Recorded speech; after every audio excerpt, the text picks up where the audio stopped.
துதிக்கும் அடியார் புருவர் கெடுக்க இடர் நினைக்கின் அவர் குலத்தை முதல் அறக்கலையும் எனக்கு ஒரு துணையாகும்.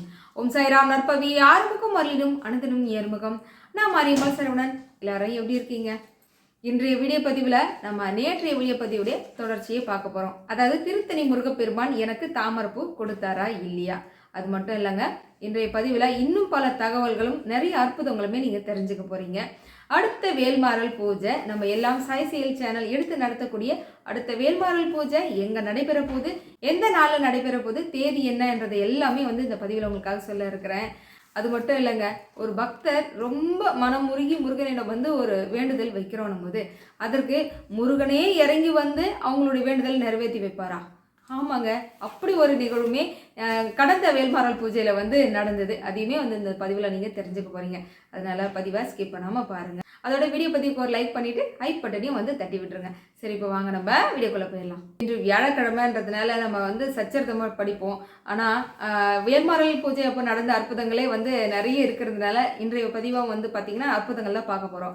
இருந்தாலும் இன்று வியாழக்கிழமை குருவோட ஆசீர்வாதம் நமக்கு ஷீரடி தெய்வத்தின் சத்தியவாக்கு என்ன இன்னைக்கு கொடுக்குறாரு அப்படின்றத தெரிஞ்சுக்கிட்டு அடுத்தடுத்த அற்புதங்கள் என்னன்னு நம்ம பார்ப்போம். ஷீரடிபுர வாசினம் கருணாமூர்த்தி ஸ்வரூபம் சர்வரோக தோஷ நிவாரணம் ஷீரடி சாய்நாத தரிசனம். ஓம் சாய்ராம். ஓம் சாய்ராம்.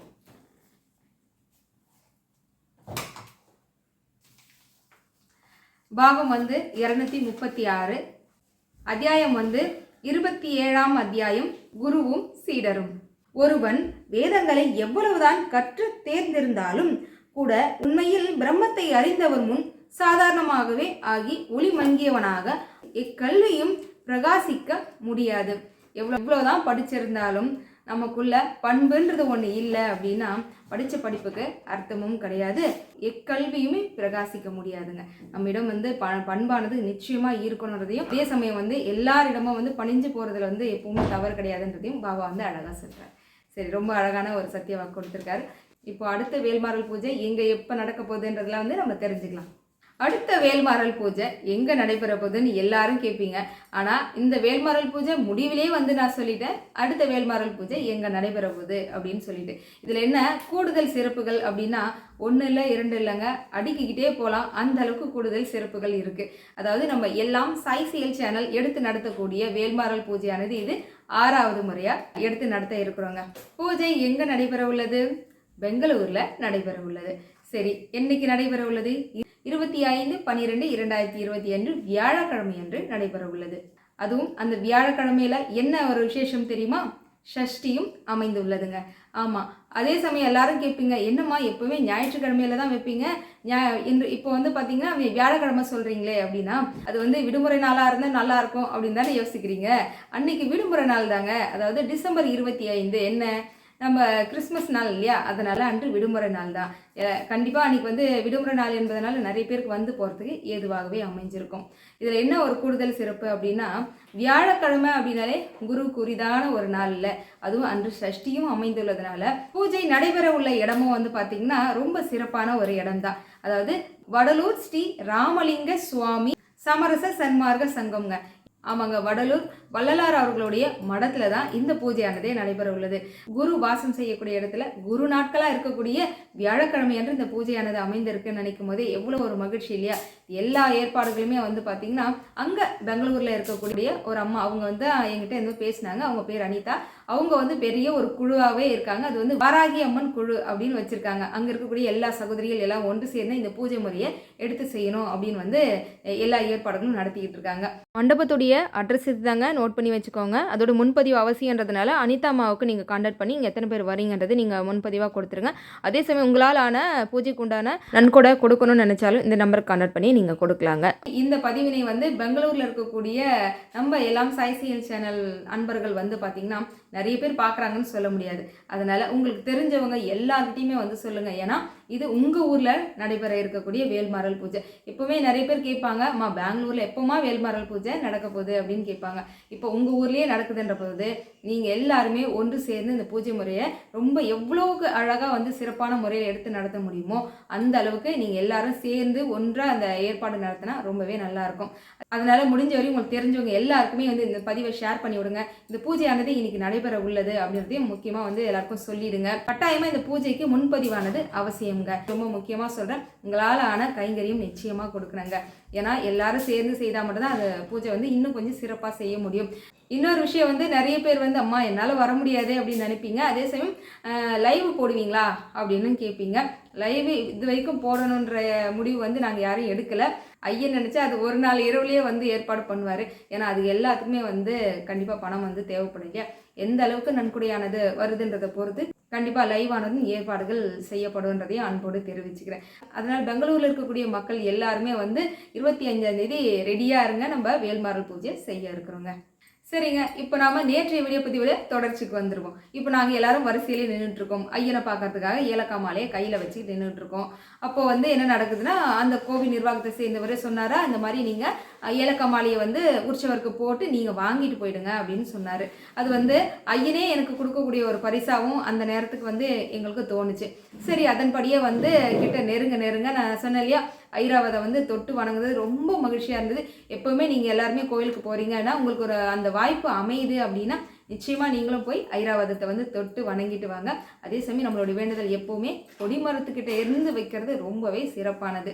நாங்கள் வந்து அழகாக சாமி பார்க்க கிட்ட போக போக இந்த அரோகரா கோஷம் வந்து நம்மளை வந்து ஏதோ ஒன்று பண்ணுதுங்க. முருகனை வந்து கிட்ட நெருங்கிட்டோம், இன்னும் கொஞ்சம் தூரத்தில் ஐயனை பார்க்க போகிறோம், ஐயன் வந்து ராஜ அலங்காரத்தில் நிற்கிறாரு அப்படின்ற ஒரு கற்பனையோடு போக போக அப்படி ஒரு பரவசமாக இருந்தது. அரோகரா கோஷம் போட்டுகிட்டே நாங்கள் வந்து உள்ளே போனோம். சரியான கூட்டம். அவ்வளோ நெரிசலையும் வந்து எட்டி அப்படியே நம்ம வள்ளி அம்மாவை பார்த்துட்டோம். ஜம்முன்னு அழகாக இருந்தாங்க. வள்ளி அம்மாவை எட்டி பார்த்தாச்சு. அங்கே பார்த்தா அம்மாவும் வந்து எதுவும் தாமரைப்பூ வச்சிருக்கிற மாதிரி மாலையும் அம்மா எதுவுமே போட்டுட்டு இல்லை. சரி, அப்புறம் மனசுக்குள்ளே வந்து ஐயன் எப்படியும் வச்சிருப்பாரு அப்படின்னு என்ன பண்ண, அம்மா கிட்ட வணங்கிட்டு ஐயன்கிட்ட வர. ஐயன் வந்து ரொம்ப அழகுங்க. என்னன்னா வெள்ளி காப்பு போட்டிருந்தாங்க, சேவல் கொடியோட வேலோட பார்க்க அவ்வளோ அம்சமாக இருந்தார். ராஜானுபாகுவாக இருந்தார். அழகான தரிசனம். ஆனால் அவர்கிட்டையும் தாமரைப்பூவோ மாலையோ எதுவுமே இல்லை. நான் வந்து என்ன கேட்குறேன், ஐயா அந்த பூவை பார்த்தாலே எனக்கு போதும் அப்படின்னு தான் நினச்சிட்டு வரேன். என்னங்க ஐயா உங்ககிட்டயும் பூவே இல்லை அப்படின்னு மனசு கொஞ்சம் வருத்தமாக தான் இருந்தது. அதுக்கப்புறம் உடனே அம்மா தேவனி அம்மா கிட்ட வரேன். அம்மா கிட்ட வந்ததும் அம்மா கிட்ட தான் எப்போவுமே நான் எல்லாத்தையும் சொல்லுவேன். அம்மா இந்த மாதிரி பாருங்கள், எனக்கு தாமரை பூவும் கொடுக்கல, நீங்கள் யாருமே வந்து வச்சுருக்கவும் இல்லை, ஏம்மா இன்னைக்கு இப்படி என்ன சோதனை பண்ணுறீங்க, ஒரு பூ தானம்மா, கண்ணையாவது எனக்கு காமிங்கம்மா அப்படின்ற அம்மா கிட்ட வேண்டிட்டு இந்த பக்கம் உற்சவர்கிட்ட வந்தேன். நாங்கள் சொன்னது போல் மாலையை வந்து எங்களுக்கு போட்டுட்டு கொடுங்க அப்படின்னு சொன்னோம். அவரும் என்ன பண்ணார், மாலையை எடுத்து அம்மாவோட நெஞ்சில் ஐயனுடைய நெஞ்சிலெல்லாம் வச்சு அணைச்சி கொண்டு வந்து கொடுத்தாரு. அவரும் வந்து பார்த்திங்கன்னா எங்களுக்காக ஒரு மாலை கொடுத்தாரு. யார்கிட்டேருந்து எடுத்தார் தெரியுமா?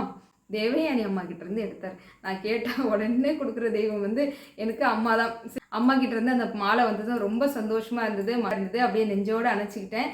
சரி, இருந்தாலும் அங்கேயும் உற்சவர்கிட்டையும் தாமரைப்பூ மாலையோ எதுவுமே இல்லை. ஒரு பிரசாதத்துக்கு ஒரு சின்ன பூவாவது கொடுப்பாங்கன்னு பார்க்குறேன், ஒன்றுமே இல்லை. ஆனால் அம்மா வந்து நீ கவலைப்படாத, என் கழுத்தில் இருக்கிற மாலையே உனக்கு தரேன்ற மாதிரி கொடுத்தாங்க.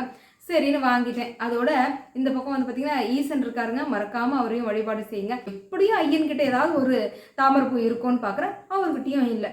என்னடா இது தாமரைப்பூக்கு வந்த சோதனை அப்படின்ற மாதிரி அங்கே எல்லாம் முடிச்சுட்டு இந்த பக்கம் வந்தால் சண்முகர் இருக்காரு, அதுக்கப்புறம் பிள்ளையார் இருக்காரு, அதுக்கப்புறம் நவ வீரர்கள் இருக்காங்க. எல்லாரையும் வழிபாடு பண்ணியாச்சு. சண்முகர்கிட்ட வந்து நிற்கிறேன். அவங்கள அந்த ஐயர் இருக்காருல்ல, அவரே வந்து என்னம்மா அந்த பூ தட்டெல்லாம் கொண்டு வந்திருக்கீங்க, கொடுங்க ஐயன்கிட்ட வச்சு கொடுக்குறேன்னு அவரே வந்து வச்சு கொடுத்தாரு. அதுக்கப்புறம் என்ன ஆகுதுன்னா, நாங்கள் கொஞ்ச நேரம் அமர்ந்தோம். யார் எப்போ போனாலும் நீங்கள் சண்முகரை தரிசனம் செய்யாமல் வராதிங்க. போனாலும் அங்கே கொஞ்ச நேரம் அமர்ந்து உங்களுக்கு தெரிஞ்ச திருப்புகழோ மந்திரமோ சஷ்டி கவசமோ நேரம் இருக்குன்ற பட்சத்தில் கண்டிப்பாக அமர்ந்து பாராயணம் செய்துட்டு வாங்க. அது இன்னும் கூடுதல் பலனை தரும். அதே சண்முகர் முன்னாடி இருந்து சஷ்டி கவசம் பாராயணம் செய்தவங்களுக்கு நடந்த அற்புதமும் நான் உங்களுக்கு அடுத்தது சொல்கிறேன் பாருங்கள். அந்த மாதிரி நான் வந்து சண்முகர்கிட்ட வேண்டியாச்சு. எல்லாமே முடிஞ்சிருச்சு. கை நிறைய கொடுத்துட்டாங்க. மாலையெல்லாம் அவ்வளோ பெரிய மாலையெல்லாம் கொடுத்தாச்சு. இருந்தாலும் அந்த மனசு இருக்குது பாருங்க, அதுதாங்க முதல்ல இப்போ இந்த எதிர்பார்ப்புன்ற ஒன்று வைக்கவே கூடாது. எவ்வளோ சிறப்பாக வந்து பூஜை முடிஞ்சுது, ஐயன் எவ்வளோ அழகான ஆசீர்வாதம் கொடுத்தாரு. ஆசீர்வாதம் அப்படின்றதுமே ஒரு விஷயம் ஞாபகத்தில் வருது. கந்தர் அனுபூதி மாலையை யாருங்க கட்டி போட்டா? அது யாருன்னு எனக்கு தெரியவே இல்லை. கண்டிப்பாக இந்த பதிவு பார்த்துட்டு இருக்கீங்க அப்படின்னா அந்த கந்தர் அனுபூதி மாலையை கட்டி போட்ட சகோதரி யாருன்றதை நிச்சயமாக கமெண்ட் பாக்ஸில் சொல்லுங்கள். ஏன்னா அதுலேயுமே இன்னொரு ட்விஸ்ட்டு சொல்கிறேன் கேளுங்க. நாங்கள் இந்த மாலை வந்து கீழே விழுந்ததா, அது எடுத்தப்போ வந்து ராதாமா கிட்ட சொன்னேன், ஐயனுக்கு கொடுக்காதீங்க நீங்களே வச்சுருங்கன்னு. அப்போது வந்து அது என்ன மாலைன்னு முதல்ல தெரியல எல்லாருக்கும். ஒருவேளை ஓம் சரவணபவ எழுதியிருக்காங்களா, வேறு ஏதேனும் மந்திரங்கள் வந்து மூல மந்திரங்கள் எழுதியிருக்காங்களான்னு தெரியலன்றதுக்காக ஒரே ஒரு பேப்பரை மட்டும் பிரிக்கிறோம். அந்த ஒரு பேப்பரில் கொடுத்துருந்தாரு பாருங்க, எத்தி அடி அடிச்சா மாதிரி இருந்தது. கெடுவாய் மனநே கதிகேல் கரவது இருவாய் வடிவேல் இருத்தால் நினைவாம் சுடுவாய் நெடுவேதனை தூள்படவே விடுவாய் விடுவாய் வினை யாவையுமே. உன் வேதனைகள் அனைத்தும் தூள் தூளாக போகும். இதோட இந்த பிரச்சனையெல்லாம் இந்த வேல்மாறல் பூஜையில் கலந்துக்கிட்ட உனக்கு எல்லாம் விடுவாய் விடுவாய் வினை யாவையுமே உன்னை விட்டு ஒழிஞ்சு போகுன்ற மாதிரி அவ்வளோ பெரிய மாலையிலேருந்து ஒரே ஒரு பேப்பர் எடுக்கிறோம். அந்த பேப்பரில் கொடுத்த அதி அற்புதமாக முருகனின் சத்திய வாக்கா கந்தர் அனுபூதி மாலையிலேருந்து ஒரு பாடல் நமக்கு கொடுத்தார். இதை விட வேறு என்ன வேணும்? இங்கே எல்லாமே முடிஞ்சிருச்சு. அழகாக வெளியே வந்தோம். ஐராவத யானையை பற்றி பேசிகிட்டே வந்தோம். அந்த ஃபோட்டோவெல்லாம் பார்த்தோம். அதெல்லாம் ரொம்ப மகிழ்ச்சி. இதில் இன்னொரு கூடுதல் சிறப்பு என்ன தெரியுமா? வெளியே வரோம்ல, அது வரைக்கும் நான் வந்து தாமரைப்பூ என் கைக்கு கிடைக்கல. எங்கள் கைக்கு கிடைக்கவே இல்லை. அந்த ஒரு சின்ன வருத்தம் இருக்குது. இருந்தாலும் மனசை தேத்திக்கிட்டேன். எவ்வளோ பெரிய ஆசீர்வாதம் கொடுத்தாரு, நீ என்ன சும்மா அந்த தாமரைப்பூவே பிடிச்சிக்கிட்டு இருக்க அப்படின்னு நம்ம மனசை தேத்திக்கிட்டு வரோம். வெளியே வந்து நாங்கள் எல்லாரும் ஒரு ஃபோட்டோலாம் எடுத்துக்கலாம் அப்படின்னு சொல்லி எடுத்துக்கிட்டு இருக்கோங்க. அப்போ எங்கள் கூடவே வந்து நந்தி பகவானும் வந்துட்டார். நீங்கள் வேணால் ஃபோட்டோ பாருங்களேன். நானும் வருவேன். நான் சொன்னேன் இல்லையா, ஈசனுடைய அருள் வந்து முழுமையாக நிறைஞ்சிருந்ததுன்னு நான் சொன்னேன் இல்லையா, அதே போல் அழகாக நந்தி பகவான் வந்து எங்கள் கூட நின்று போஸ் கொடுக்க ஆரம்பிச்சிட்டார். நந்தி பகவானை தொட்டு வணங்கிட்டு வரேன். நீங்கள் எல்லோரும் பார்த்துருப்பீங்க, கோவில் சுற்றி வரும்போது பார்த்தீங்கன்னா அன்னதானத்துக்கு போவோம்ல, அங்கே ஒரு பலிபீடம் இருக்கும், பார்த்துருக்கீங்களா? அந்த பலிபீடத்துக்கு மேலே ஒரு வில்வ பாக்கெட் இருக்குது. இந்த வில்வ பாக்கெட் தான் அங்கே உள்ள கோவிலுக்குள்ளே கொடுத்துட்டு இருந்தாங்க. என்னால் வாங்க முடியல நான் சொன்னேன் இல்லையா. அந்த பலிபீடத்துக்கு மேலே 1-2 வில்வமெல்லாம் இல்லை, ஒரு பேக்கெட்டாகவே அது இருக்குது. அதை பார்த்ததுமே மனசுக்குள்ளே தோணுது, நீ கேட்டல எனக்கானது ஏதாவது கொடுங்க ஐயனே, நீ கேட்டல இது உனக்கானதை தான், நீ எடுத்துக்கோ அப்படின்னு மனசுக்குள்ளே தோணுச்சு. ஓடி போய் அந்த பேக்கெட்டை வந்து எடுத்துட்டேன். எனக்கு வந்து ரொம்ப சந்தோஷமாக இருந்தது. அப்புறம் தான் இது என்ன, இது உள்ளுக்குள்ளே வந்து சிவப்பாக ஏதோ இருக்காமல் இருக்கேன்னு எடுத்து பார்த்தா அதில் ஒரே ஒரு இதழ் எனக்கு வந்து தாமரைப்பூ இதழை வந்து இருந்துச்சு. இது போதாதான் நமக்கு? ஈசனும் முருகப்பெருமானும் சேர்ந்து ஆசீர்வாதம் கொடுத்தா மாதிரி இருந்தது. கண்டிப்பாக பூஜையானது ஐயன் ஏற்றுக்கிட்டாரு அப்படின்ற மன திருப்தி எனக்குள்ளே இருந்தது. பூஜை நடந்துட்டு இருக்கும்போது பார்த்தீங்கன்னா உங்கள் எல்லாருடைய அன்பும் வந்து எனக்கு ரொம்ப நிறைஞ்சு கொடுத்தீங்க. அதில் ஒரு சில அன்பின் வெளிப்பாடாக வந்து எனக்கு சால்வை போத்து விட்டது.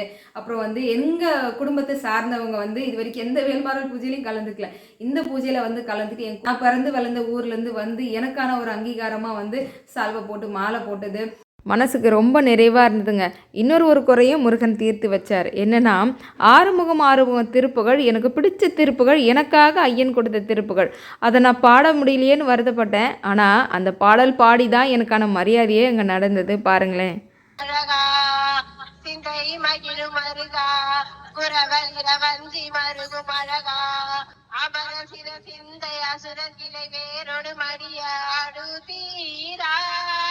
திங்களரவு நதி சூடிய பரம தந்த குமராலையே கரை பொருத செந்தி நகரில் இருதே மருவி வள பெருமாளே சிந்தை மகிழும் மருகா குரவல் இரவஞ்சி மருகும் அழகா.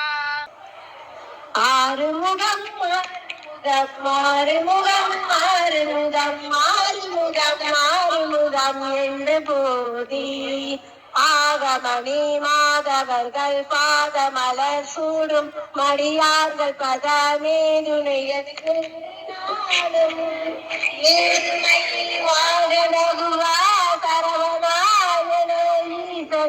மானமுனதென்று ஏழைகள் வீயார் குலமே தேவர்களே நாடுமை ஏழ்வத்துகள் வாழ்மறையும் சொல்லாதோ நீர்படு மாலை பொருளே நிலவே வேரணி நீலமணில் வாகமே தந்தவே நீசோடு எல்லாம்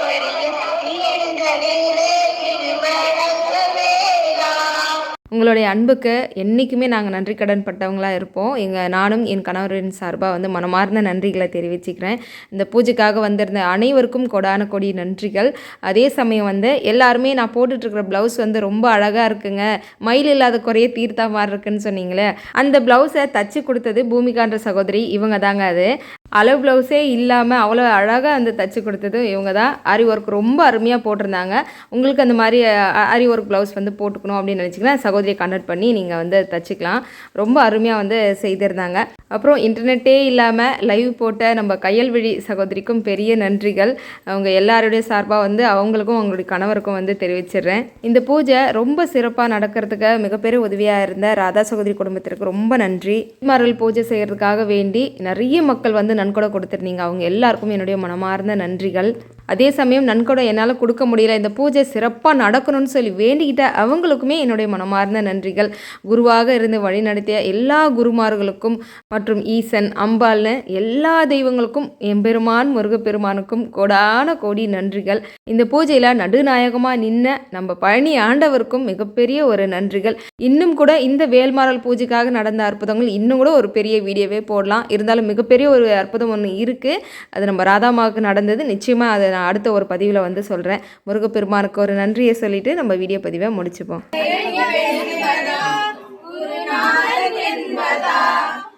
பார்த்து பார்த்து வளர்ப்பது நன்மை என்பதா கருணை வடிவம் என்பதா கருணை வடிவம் என்பதா என்பதா